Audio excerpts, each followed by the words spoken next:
ಜಮ್ಮು ಕಾಶ್ಮೀರದಲ್ಲೂ ಬಹುಮತದತ್ತ Congress plus NC.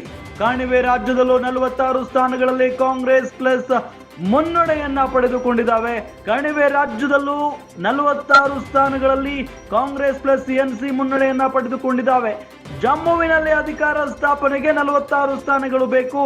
46 ಸ್ಥಾನಗಳಲ್ಲಿ ಮುನ್ನಡೆಯನ್ನ ಕಾಯ್ದುಕೊಂಡಾಗಿದೆ ಆಲ್ರೆಡಿ ಕಾಂಗ್ರೆಸ್ ಪ್ಲಸ್ ಎನ್ಸಿ. ಈ ನಿಟ್ಟಿನಲ್ಲಿ 2 ರಾಜ್ಯಗಳ ಫಲಿತಾಂಶ ಕಾಂಗ್ರೆಸ್ನ ನಿಟ್ಟಿನಲ್ಲಿ, ಅಂದ್ರೆ ಕಾಂಗ್ರೆಸ್ ನಾಯಕರು ಏನ್ ಅನ್ಕೊಂಡಿದ್ರು ಅದೇ ರೀತಿಯಾಗಿ ಬಂದಿದ್ದಾವೆ, ಜಮ್ಮು ಕಾಶ್ಮೀರ ಮತ್ತು ಹರಿಯಾಣ. ಆದ್ರೆ ಜಮ್ಮು ಕಾಶ್ಮೀರದಲ್ಲೂ ಕೂಡ ಈಗ ಮ್ಯಾಜಿಕ್ ನಂಬರ್ ತಲುಪಾಗಿದೆ ಕಾಂಗ್ರೆಸ್ ಪ್ಲಸ್ ಎನ್ಸಿ. ಈ ನಿಟ್ಟಿನಲ್ಲಿ ಕಣಿವೆ ರಾಜ್ಯದಲ್ಲೂ ಕೂಡ ಮ್ಯಾಜಿಕ್ ಮಾಡಬಿಟ್ಟಿದೆ ಕಾಂಗ್ರೆಸ್. ಮತ್ತೆ ಜಮ್ಮುವಿನಲ್ಲಿ ಅಧಿಕಾರ ಸ್ಥಾಪನೆಗೆ 46 ಸ್ಥಾನಗಳು ಬೇಕಾಗಿತ್ತು, ಅದರಂತೆ ಈಗ ಗುರಿ ಮುಟ್ಟಿದೆ.